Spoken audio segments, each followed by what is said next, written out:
Olá pessoal, tudo bem? Nós vamos falar hoje sobre segurança lógica. Então, na aula passada a gente falou sobre segurança no aspecto físico, né, do ambiente físico. Agora nós vamos falar do ambiente lógico.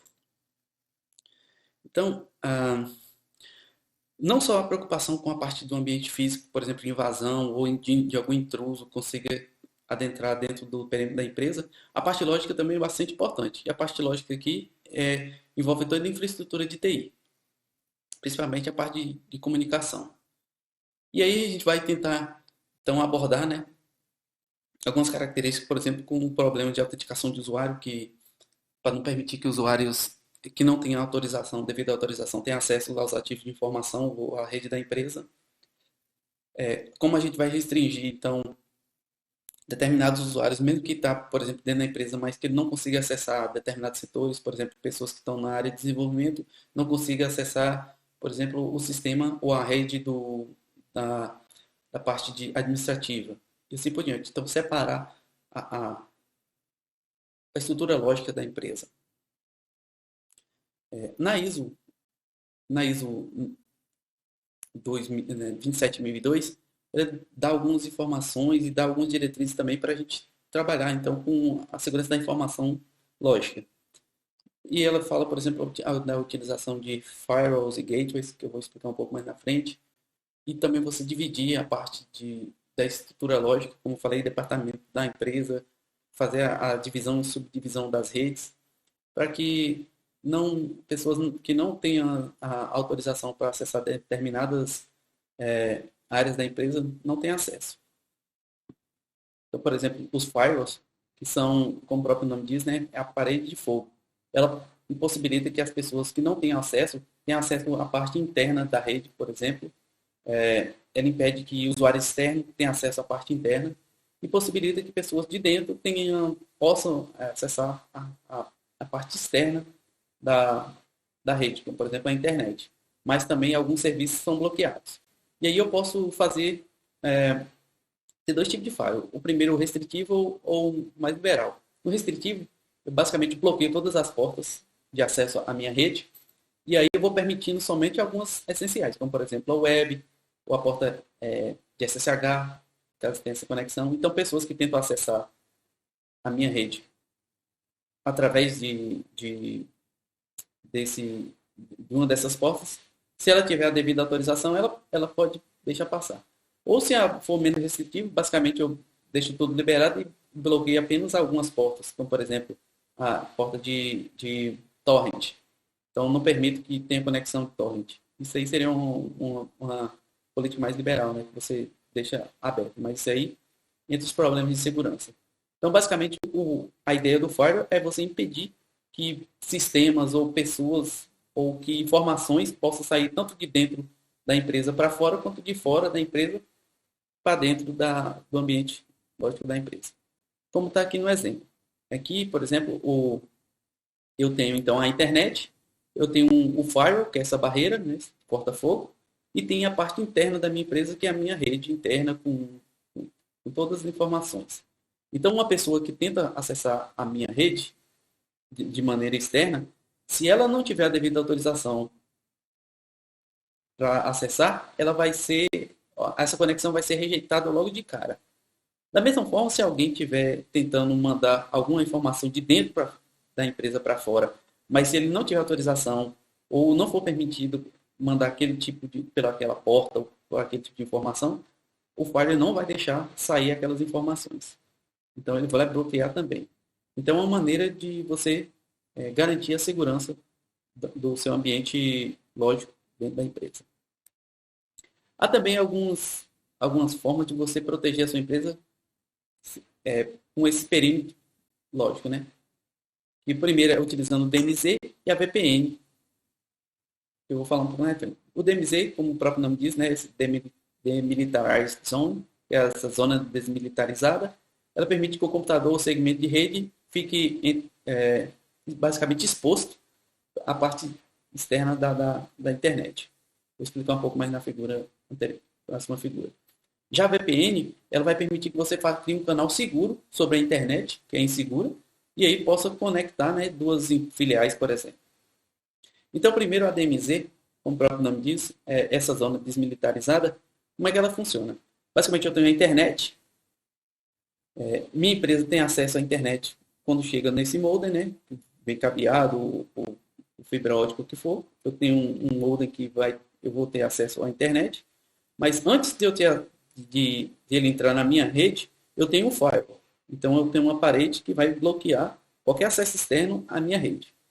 Mas nessa DMZ, qualquer pessoa externa tem acesso a ela. Seria, por exemplo, eu tenho um servidor hospedado na minha página web. Então a minha página web está nesse servidor que está nessa DMZ, que é essa zona. Então todas as requisições que chegarem externas da internet para acessar, por exemplo, a minha página, ela vai ter acesso a esse servidor. Já, por exemplo, se a pessoa tentar acessar a parte interna, que é a parte interna da minha empresa, ela não vai permitir. Então esse DMZ faz essa separação. Então, por exemplo, se um hacker conseguir invadir e ter acesso ao meu servidor web, ele não vai conseguir ter acesso à rede da minha empresa, porque ela está em uma área totalmente diferente. Então, essa DMZ basicamente é como se fosse uma área que pode sofrer ataques ou qualquer tipo de coisa, mas se tiver algum ataque aqui, ela não tem acesso à parte interna, que está em outra rede, e está em outro subdomínio. Então, basicamente, uma DMZ serve para isso, você proteger seus ativos. Já a VPN, ela cria, então, como eu falei, como se fosse um cabeamento, né, entre duas máquinas ou servidores, ou o que for, para conexão segura sobre uma rede insegura que é a internet. Então você cria um canal criptografado, por exemplo, entre uma filial e uma matriz. Então todas as informações podem ser trafegadas pela internet, mas se uma pessoa conseguir interceptar essas mensagens, ela não vai conseguir entender porque vai estar sobre um canal criptografado em uma determinada porta. Então, inclusive, usuários que estão trabalhando em casa, que precisam ter acesso a uma rede corporativa, por exemplo, pode utilizar a VPN, que vai conseguir conectar a rede dessa empresa e fazer as devidas transações que ele precisa.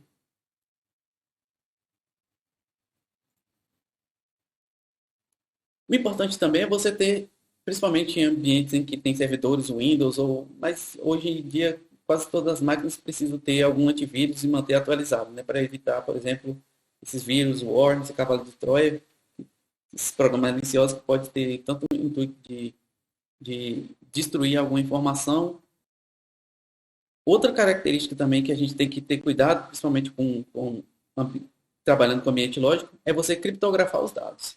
Não só criptografar as informações, como também as informações que vão ser armazenadas dentro da empresa, como criptografar, por exemplo, o canal que vai ser transmitido, como é que as informações vão ser transmitidas. Então, de certa forma, tentar sempre usar a criptografia. E a criptografia, ela basicamente, ela tem dois tipos, né, que é a assimétrica ou tradicional e a assimétrica de chave pública. A assimétrica tradicional, ela basicamente é a mesma chave que eu criptografo, é a chave que eu uso para descriptografar. Então, tanto quem envia quanto quem recebe, ela tem a mesma chave. Por exemplo, nessa criptografia de César, que é simples, né, que foi utilizada por Júlio César na época da guerra para criptografar as mensagens que eles enviavam. Então, é bastante simples. O que ele fez? Ele pegou o alfabeto que eu tenho aqui, A, B, C, D, E, até o Z, e deu um shift, né, deu uma mudança, e que trouxe, por exemplo, para a posição o A virou D, o B virou E, o C virou F, e assim por diante. Então é como se ele tivesse puxado o alfabeto, né? E aí deu uma mudança de 4 casas. Então aqui no caso, por exemplo, se eu tivesse criptografando a palavra César, então ao invés do C eu escreveria F, ao invés de E eu escreveria H, ao invés de S eu escreveria V, ao invés de A, D, e ao invés de R, U. Então eu enviaria essa palavra, e a outra pessoa que também, sabendo que o alfabeto foi modificado, era só pegar esse código aqui e ir olhando com a letra. Então, se ele olhasse, por exemplo, o F, ele ia saber que é o C. Depois ele ia olhar o H, ia saber que é o E. Depois o V, saberia que é o S. pois o D saberia que era o A. E o U, então, montou de novo a palavra César. O problema desse tipo de criptografia, como já sabe, é que a chave criptográfica é a mesma que descriptografa. Então, se a pessoa tiver acesso a essa chave aí, pronto, ela consegue decifrar a mensagem. Já a chave pública assimétrica, né, com chave pública, ela é um pouco diferente, é um pouco mais sofisticada. Basicamente, eu tenho duas chaves. A chave de quem está cifrando a mensagem, né? Por exemplo, a menina lá da figura, ela tem a chave número 3 e o rapaz do lado ele tem uma chave que é o número 7. Então, essa chave assimétrica ela é baseada em números primos. Então, algumas propriedades do números primos é que ela é só dividir por 1 e por ele mesmo, né? E aí eu posso gerar, então, um número com essas duas chaves que só é divisível por esses dois números primos. Por exemplo, já que a chave da menina é 3 e do rapaz é 7, então eu multiplicando 3 vezes 7, 21. Esse 21, a pessoa que... Então essa vai ser a chave de criptografia, que é conhecida pelos dois.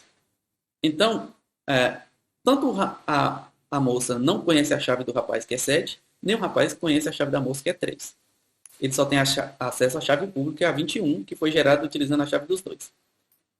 Então, basicamente, para cifrar a mensagem, ali eu quero cifrar o número 12. A gente vai dar esse exemplo. Então, o que a gente vai fazer? A gente vai pegar o 12, multiplicar pelo 21, que foi essa chave gerada, né? 3 vezes 7, 21. Então, multiplicou o 12 pelo 21, dividiu pela chave dela, que é o 3, e vai dar um número igual a 84. Então, 84 vai ser a informação que vai ser enviada pela rede.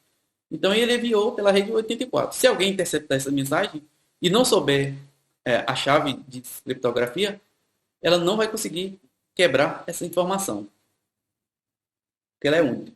Então ela envia para o rapaz recebe 84 do outro lado, e aí ele usa a chave dele para descriptografar. Então quando ele aplica lá 84 dividido por 7, ele recupera novamente o 12, que é a informação que a gente tinha no início lá, que era o que a gente estava querendo esconder. Claro que o mecanismo de criptografia é muito mais complexo do que isso, mas aqui a gente vê de uma maneira simples, né, utilizando números primos, como a gente consegue cifrar uma mensagem utilizando duas chaves distintas, né, duas chaves públicas, privadas e uma chave pública que é o 21, a gente consegue cifrar.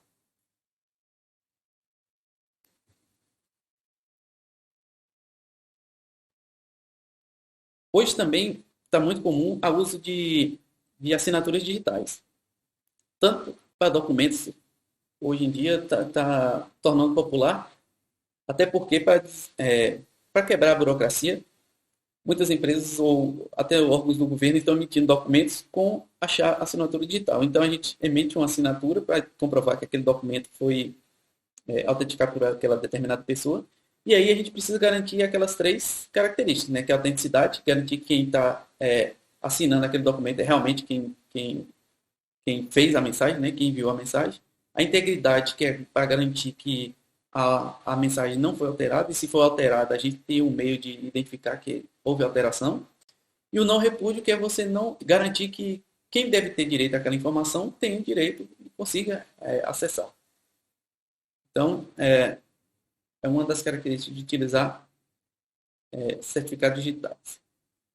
Outra característica de certificados digitais é que a gente precisa de uma empresa certificadora que garanta que aquela assinatura ou aquele certificado é realmente de quem diz ser. Por exemplo, nas páginas web, algumas páginas têm um certificado digital que vai garantir ali que quem acessou, que o material que a gente está acessando ali é realmente a página sem nenhuma modificação, sem nenhum script malicioso que alguém pode ter invadido e colocado ali. Então, uma certificadora digital vai garantir, né, que aquela informação está de acordo com o que foi publicado originalmente. Como eu falei, o próprio governo, existem hoje diversas acesso à rede, né, com certificado digital. Então, esses dois cartões que está no exemplo aí, é utilizado pela Receita Federal quando você quer acessar algum sistema da Receita para fazer transação, por exemplo, empresa. Ele utiliza esse NPJ digital, em que, mesmo da minha máquina, se eu quiser ter acesso a- ao sistema da Receita para enviar ou transmitir alguma informação, eu preciso colocar esse CPF, né, o CNPJ, nesse cartucho aí não, acoplado à minha máquina, para garantir que quem está enviando aquela informação sou realmente eu que tenho posse desse cartão. E, inclusive, vai ter também a parte de login e senha. Mas o certificado digital vai garantir que realmente quem está enviando aquela informação é realmente o dono do token, quem tem aquele cartão. Outra coisa também existem diversos sistemas que podem ser utilizados na rede, como por exemplo esse IDS aí, que é esse Intrusion Detection System. Ele vai identificar então pessoas ou movimentos suspeitos na minha rede. Então, se eu rodo um sistema desse de identificação de intrusão, eu consigo monitorar a minha rede e ver se está tendo alguma anormalidade, né? Alguém está tentando fazer alguma coisa que não está fora do comum. E aí eu posso, então, monitorar e identificar intrusos na minha rede e tomar as devidas precauções. Então, a gente viu diversas precauções que deve tomar com o ambiente lógico. Quando a gente observa, por exemplo, alguns data centers implementam todas essas políticas, principalmente porque ela tem que garantir a integridade dos dados dos seus clientes, como por exemplo esse data center do UOL, mas existem outros, como por exemplo da Local Web, do próprio Google, que eu vou falar no próximo slide, que você pode então ver essas políticas de fato implementadas. Eu vou disponibilizar alguns vídeos para vocês verem como é implementada essas políticas de segurança e também de garantia da informação, tanto de segurança da informação, como é implementada nesses ambientes. Como, por exemplo, a gente pode também utilizar isso do Google, esse Google Data Centers. A gente pode ter um tour guiado, inclusive quem tem a tecnologia pode ver em 3D, o data center do Google, né? E ele vai explicando como é feita o descarte das informações, como é a infraestrutura, a parte de segurança. Então, dá para a gente ter uma noção de como é essas políticas implementadas.